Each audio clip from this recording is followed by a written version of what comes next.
He built an empire from sugar and flour, but what nearly destroyed him had nothing to do with cake. At the height of his fame, Buddy Valastro was almost untouchable. He was a TV star, a master baker, and a beloved family man. But behind the sweet success was a storm no one saw coming. There was a devastating freak accident, a public fall from grace, and silent battles that nearly broke him. But what exactly happened to the cake boss? What happened when the cameras stopped rolling? What's he up to right now? And has he managed to fight his way back? His story has a heartbreaking twist to it. The bumpy road to stardom. You've seen his cakes, you've seen his show, but what you haven't seen is the part of Buddy Valastro's story that nearly erased everything he built. But before the fame, the cameras, and the towering jaw-dropping cakes that turned him into a global sensation, Buddy Valastro was just a kid who fell in love with a craft that would later define his life. Bartolo Valastro Jr., also known as Buddy, was born on March 3, 1977. He came into the world as the only son of Bartolo Sr. and Mary Valastro, a pair of hard-working Italian immigrants. The Valastros weren't rich, but what they had was something that money couldn't buy. And that was a strong, tight-knit family and an even stronger work ethic. Buddy was the youngest of 5 children, raised in a home filled with tradition, food, and the kind of unity that Italian-American families are known for. His 4 older sisters, Grace, Mary, Madalena, and Lisa, were his early circle, and their household always revolved around family, food, and faith. At the center of their world was a small bakery named Carlo's, which had been purchased by Bartolo Buddy's father in 1964. But the bakery had become more than just a business. It was an extension of the family. Located in the heart of Hoboken, Carlo's Bakery served up cannolis, Italian cookies, and custom cakes to generations of locals. For Buddy, it was never just a place his dad worked. It was where he spent countless childhood afternoons watching, learning, and eventually stepping behind the counter himself. Buddy officially started working at Carlo's Bakery when he was just 11 years old. While other kids were out playing stickball or riding bikes, he was in the bakery after school, learning to roll dough, ice cupcakes, and master the simplest, most essential techniques of baking. And early on, Buddy understood that baking wasn't just about taste, it was about precision, creativity, and pride. Then came 1994, a year that would permanently alter the course of his life. Buddy was only 17 when tragedy struck. His father, his mentor, his teacher, and the man who had been at the center of the bakery was diagnosed with lung cancer. The illness progressed quickly, and within a short time, the family had to say goodbye. For Buddy, the loss wasn't just personal, it was professional. He lost both his father and the man who had been preparing him to take over someday. Only now, someday, had arrived much sooner than anyone expected. At just 17, Buddy found himself in charge of Carlo's Bakery. He had no college education, no formal culinary training, and no experience running a business. But what he did have was a promise he had made to his father before he died, to transform Carlo's Bakery into a household name. That promise wasn't just a son comforting his father. It became the mission that would drive everything Buddy did moving forward. Those early years were anything but easy. Buddy worked long hours, sometimes through the night, just to keep the bakery afloat. He learned how to manage employees, meet customer expectations, and design cakes that pushed creative boundaries. What helped him survive was the foundation his father had left behind. His father's lessons were still fresh in his mind, and Buddy followed them religiously. Slowly, word began to spread. His cakes started to appear in local bridal magazines, particularly those that highlighted custom and luxury weddings. Brides began seeking out Carlo's Bakery for wedding cakes that told a story and were memorable. Buddy's style stood out. He made use of bold designs, clean finishes, and the ability to translate any idea, from a bouquet of flowers to a race car, into edible form. This visibility in wedding publications turned out to be a critical turning point. In 2007, Buddy was invited to appear on Food Network Challenge, a competitive baking show that tested cake artists on national television. It was his first time stepping into the spotlight, but he brought with him the same intensity and focus he had learned growing up in the bakery. The audience was captivated, not just by the cake he created, but by his energy, precision, and charm. That single appearance was the spark, and television producers took notice. They saw more than just a baker. They saw the story of a young man running a family bakery, surrounded by passionate relatives, turning flour and fondant into something extraordinary. The high-pressure environment, the family drama, and the artistic talent made perfect sense for reality TV. And so, conversations began behind the scenes. A concept started to form. And soon enough, cameras would begin rolling. And just like that, Buddy Valastro's world was about to get a whole lot bigger. The rise of Cake Boss. By the late 2000s, Buddy Valastro had already carved out a name for himself in New Jersey. But what happened next would catapult him and his family's bakery into a completely different league. In 2009, after his eye-catching appearance on Food Network Challenge, Buddy was approached by television producers who saw something more than just incredible cakes. They saw a story, a lovable real-life family business, and a cast of real people with authentic chemistry that would become a reality TV goldmine. And so, in 2009, Cake Boss premiered on TLC, and from the very first episode, viewers were hooked. The show introduced audiences to the heart and soul of Carlo's bakery, not just Buddy himself, but his entire family. There was the no-nonsense older sister Grace, the meticulous Madalena, the outspoken Mary, the ever-smiling Lisa, and of course the loyal in-laws, Mauro Castano, a master cake sculptor, and Joey Fogno, the head baker and husband to Grace. The show was fast-paced, and it felt real. Every cake came with a deadline, a backstory, and the chaos of a bakery that never stopped moving. What separated Cake Boss from other cooking or baking shows wasn't just the impressive cakes, it was the people behind them. Audiences saw the traditions passed down from Buddy's father.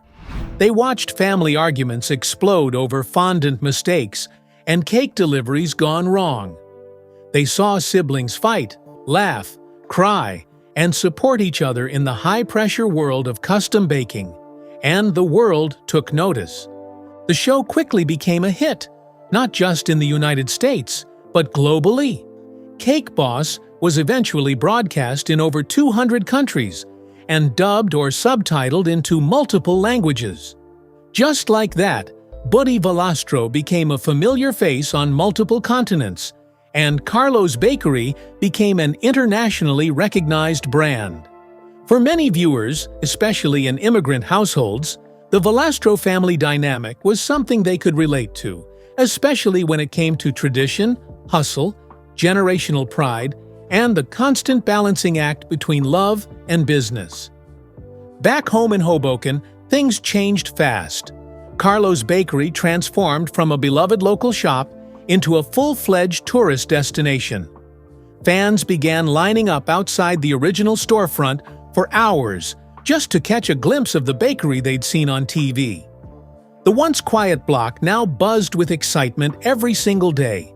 Tour buses dropped off fans, street vendors sold Carlo's merchandise, and inside the bakery, the staff worked double time just to keep up with the demand. But Buddy wasn't content with just one booming location. With the show's success came opportunity, and he seized it. He expanded Carlo's Bakery into a national and later international brand. Over the next decade, he opened more than 18 bakery locations across the United States, and even as far as São Paulo, Brazil. Each location carried the same style, flavors, and personal touches that defined the original. But it didn't stop at bakeries. In 2013, Buddy launched Buddy V's Ristorante in Las Vegas, a full-service Italian restaurant that honored his mother's cooking and the flavors he grew up with. The menu featured family recipes, hearty portions, and that unmistakable Valastro charm. He later opened Pizza Cake, a fast casual concept in Nevada, offering over-the-top pizza and desserts in a grab-and-go style. These ventures allowed Buddy to diversify while still keeping his brand rooted in the world of food. He also moved into retail. Recognizing the passion his fans had for baking, Buddy launched a line of consumer products. His name began appearing on baking tools, DIY cake kits, and specialty ingredients. Home bakers could now buy Valastro-branded turntables, piping bags, and cake mixes at retailers like Walmart and Target. He even released several cookbooks that combined family stories with his most beloved recipes. In terms of television, the Cake Boss universe kept expanding. TLC saw the potential and developed several spin-offs starring Buddy, including Next Great Baker, a competitive reality series where aspiring bakers fought for a job at Carlo's Bakery. There was Kitchen Boss, a cooking show where Buddy shared family meals and personal recipes. There was also Buddy's Bakery Rescue, where he visited struggling bakeries to help turn them around. And there was Buddy vs. Duff, a high-stakes competition between Buddy and fellow cake artist Duff Goldman, which brought out a more competitive, showman-like side of Buddy's personality. And each show carried the same themes that made Cake Boss successful. Despite the global fame and business growth, Buddy made a conscious decision to keep the business family-centered. His siblings all played active roles, and at home, his wife, Lisa Valastro, played a quiet but powerful role behind the scenes. As Buddy's fame grew, she helped maintain the stability of their home life and began appearing more frequently in later seasons.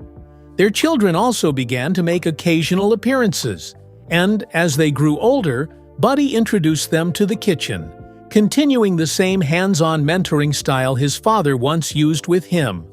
But just when it seemed like Buddy had everything under control, from his success to family and legacy, a freak accident would bring it all to a sudden halt. And what happened in the quiet of his own home would leave fans stunned and fearing the worst. The accident that changed everything. In the world of professional baking, your hands are everything. For Buddy Valastro, they weren't just tools, they were the very foundation of his identity. Every delicate sugar flour, every perfectly piped border, and every sculpted masterpiece he'd ever made had come from those hands. So when tragedy struck in 2020, it didn't just threaten his career, it shook him to his core. And it happened in a place most people would never expect: his own home. In September 2020, just months after the world had gone into lockdown, Buddy was spending time with his family at their home in Montville, New Jersey. With businesses temporarily closed and production slowed due to the pandemic, like many others, Buddy was staying close to home. The Valastro family had a private bowling alley in their house, an amenity meant for fun and bonding. However, that day, something went terribly wrong. A mechanical malfunction occurred with the pin setter, the machine that resets bowling pins after each roll. It jammed, and in an attempt to fix the issue himself, Buddy tried to release the jam manually. It was something he'd done before, and an ordinary task in an otherwise normal moment. But this time was different, because while reaching into the mechanism, a 1.5-inch metal rod suddenly and forcefully impaled his dominant right hand, trapping it inside the machine. His teenage sons, Buddy Jr. and Marco, were home at the time and immediately rushed to his aid. It took them over 5 minutes, along with a reciprocating saw, to carefully cut through the metal and free their father's hand. By the time they got him out, the damage was done. Bones were crushed, nerves were damaged, and his hand was mangled. He was rushed to the hospital and immediately underwent emergency surgery. But that wouldn't be the end of it. Over the following months, Buddy would go through a total of 5 surgeries to reconstruct his hand. Surgeons had to insert rods, repair tendons, and carefully rebuild what had been broken. But the physical pain was only part of the story. For someone whose entire life depended on dexterity, control, and precision, the psychological impact was devastating. Buddy later revealed in an interview that one terrifying thought kept repeating in his mind: "Without my hands in the decorating world, I'm nothing." This wasn't just a medical injury, it was an identity crisis. For decades, Buddy had been the cake boss, the man who could turn cake into anything and anything into cake. And now, he couldn't even grip a spoon properly. The rehab process was long and grueling. Physical therapy became part of his daily routine. He had to relearn movements that had once come effortlessly, like squeezing a piping bag or holding a spatula. But through it all, Buddy pushed forward. With support from his family and medical team, he slowly began regaining function. There were setbacks. There were days when he questioned if he'd ever be able to return to the kitchen in full force. But he kept showing up. His wife, Lisa, stood by his side, and his kids offered both encouragement and perspective. This was a man who had built his career on perseverance, and now he was fighting to reclaim it. The accident also forced Buddy to reflect, not just on his physical limits, but on life itself. He later spoke about how the experience made him think deeply about mortality, legacy, and the fragility of the things we often take for granted. For the first time, he was faced with the real possibility that his hands might never work the same again.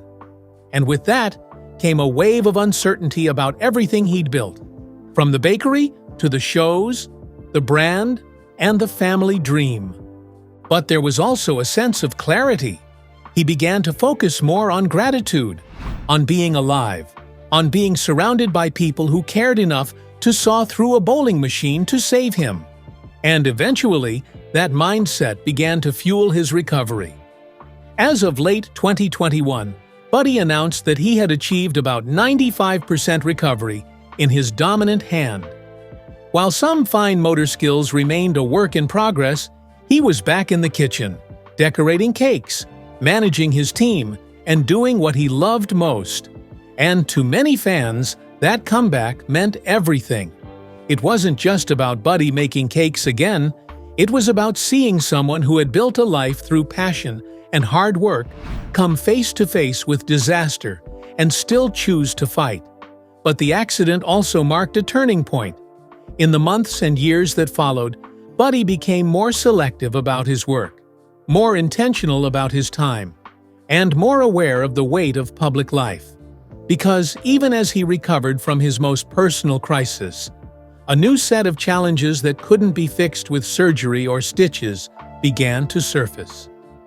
Personal battles and public controversies.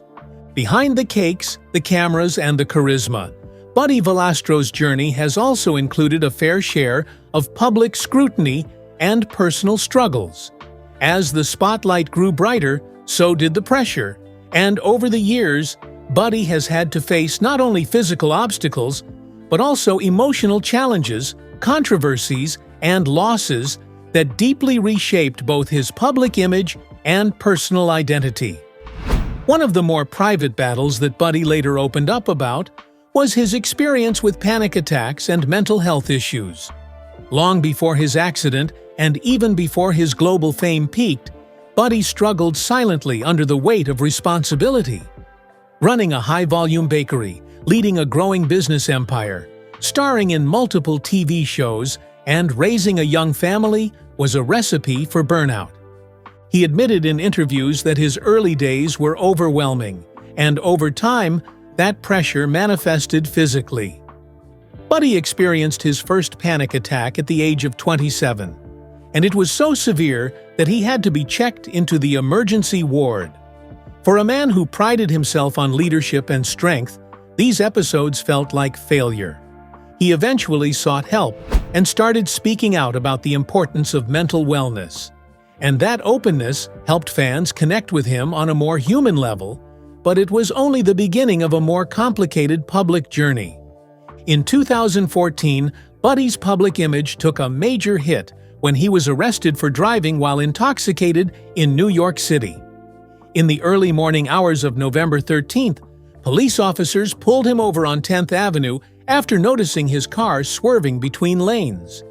According to the police report, Buddy's breath smelled of alcohol, and he failed a field sobriety test. He was immediately arrested on the spot, and his driver's license was temporarily suspended.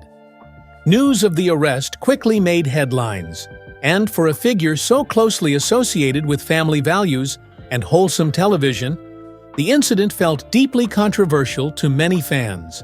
But what made the situation more concerning was the fact that while being arrested, Buddy reportedly told the cops, "I had a couple of drinks. You can't arrest me. I'm the cake boss." Buddy was quick to address the issue. Just days later, he issued a formal apology saying, "I want to thank everyone for their support. I also want to apologize to everyone. I'm very disappointed in myself. My sincerest apologies to my family, friends, and fans." Though the incident didn't lead to jail time, the fallout was significant. TLC distanced itself from the event, and critics began questioning whether fame had changed the once-grounded baker. For Buddy, the arrest became a personal wake-up call. He later admitted it was a turning point that made him re-evaluate his habits, his choices, and the example he wanted to set for his children. But even before that, in 2012, Buddy had found himself at the center of a different kind of controversy, one tied to issues of the queer community representation and respect. During an episode of Cake Boss, producers orchestrated a prank involving Carmen Carrera, a well-known transgender model and reality TV star. The premise involved one of Buddy's cousins being tricked into flirting with Carrera, only to later be told that she was transgender. The episode sparked immediate backlash from both fans and advocacy groups, who criticized the segment for being transphobic and demeaning. Carmen Carrera herself took to social media, expressing her disappointment and hurt. She revealed that she had been lured by producers to appear on the show under false pretenses, and had been reduced to a mere punchline on the show. That particular episode was so controversial that it was pulled from the air, and Buddy responded with a public apology. The incident was a learning moment, both for Buddy and for reality television in general. It forced producers and public figures alike to reckon with the responsibility that comes with having a platform. And for Buddy, it marked a shift toward more mindful, inclusive engagement with his audience. Another high-profile storyline that followed him for years was his feud with Duff Goldman, star of Ace of Cakes. For a long time, fans and media framed the two as baking rivals, and though they didn't often engage publicly, the tension was palpable. In 2019, the two were brought together for a televised baking showdown on Buddy vs. Duff, and what began as a rivalry slowly transformed into mutual respect. The competition was fierce, but it revealed something deeper. Both men were incredibly talented, driven, and passionate about their craft. After intense rounds of sculpted cake battles, the two shared a handshake and acknowledged each other's skill. In an interview following the finale, Buddy called Duff the real deal, acknowledging that although they had different styles, Duff was a talented artist.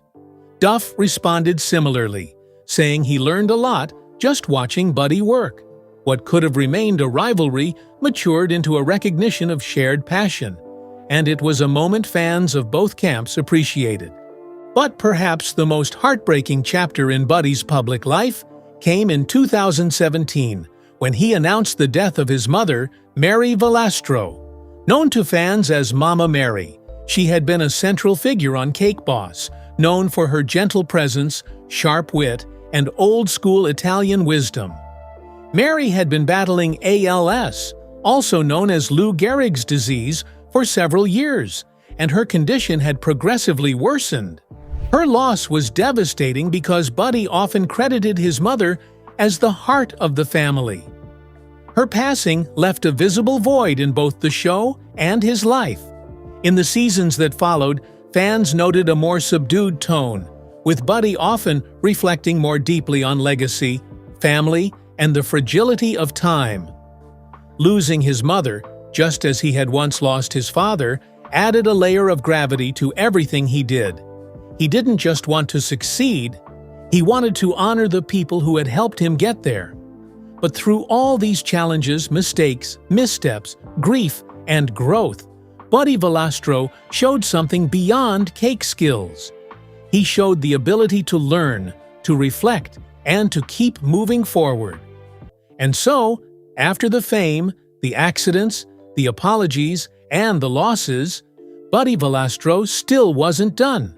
Because what came next was a new chapter entirely marked by resilience and reinvention. The return of the cake boss. After years of soaring success, personal challenges, painful loss, and a near-career-ending injury, many wondered whether Buddy Valastro would ever truly return to the spotlight.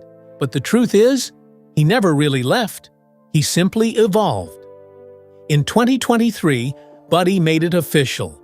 He wasn't just coming back to TV, he was launching a new era called Buddy Valastro's Cake Dynasty, a fresh series that marked the cake boss's formal return to the screen, but with a twist. This time, the focus wasn't just on massive cakes or family chaos, it was on legacy. The show presents a more mature Buddy.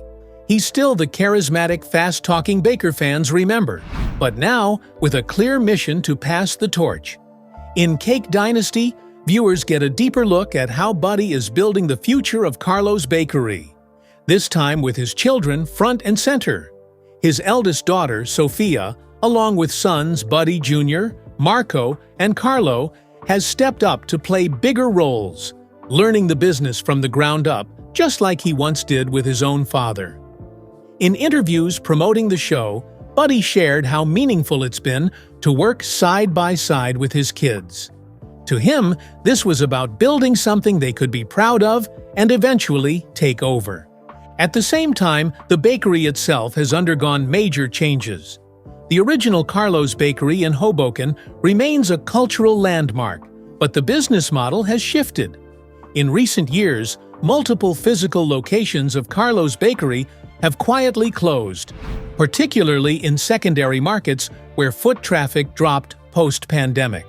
Rather than framing it as a retreat, Buddy positioned it as a strategic pivot, moving away from the old brick-and-mortar approach to embrace a digital-first nationwide delivery model. Today, Carlo's Bakery operates a thriving online store that ships cakes, pastries, and even DIY cake kits directly to customers' doors across the United States. It's efficient, scalable, and aligned with modern consumer behavior. This digital transformation hasn't meant stepping away from physical spaces entirely, though. In 2024, Carlo's Bakery made headlines once again with the opening of a flagship location in New York City's Times Square, arguably one of the most iconic and high-traffic spots in the world. It was a bold move and a deeply symbolic one. After the accident, the setbacks, and the evolving industry, Buddy chose Times Square as the place to replant his flag. It's a return to form, but with a modern twist. The new bakery doesn't just serve cannolis and rainbow cookies. It also features self-serve cake vending machines, a social media-ready photo area, and a slick, streamlined design meant to blend old-school charm with 21st-century flair. Of course, even as the business has found its rhythm again, Buddy himself is still healing, both physically and emotionally. Though he's regained about 95% functionality in his dominant hand, he's been honest about the lingering limitations. Some movements don't come as easily, and some decorating tasks now require assistance. He now spends more time developing new product ideas, training staff, overseeing branding and nurturing his children's interest in the family trade. It's a slower pace than the chaos of the early Cake Boss days, but it's one that Buddy has grown to appreciate. After surviving a brutal accident, enduring public mistakes, and weathering unimaginable personal loss, he's emerged with a clearer sense of what matters. Fame is fleeting. Trends come and go. But family, tradition, and resilience? Those are lasting. In Cake Dynasty, you see that perspective in real time. You see Buddy teaching his daughter how to balance work and life. You see him letting go of the piping bag so someone else can try.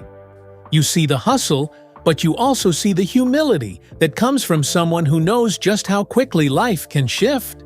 Today, Buddy Valastro is no longer just the face of a bakery or the star of a reality show. He's the architect of a dynasty, one built not just on cake, but on grit, growth, and generations.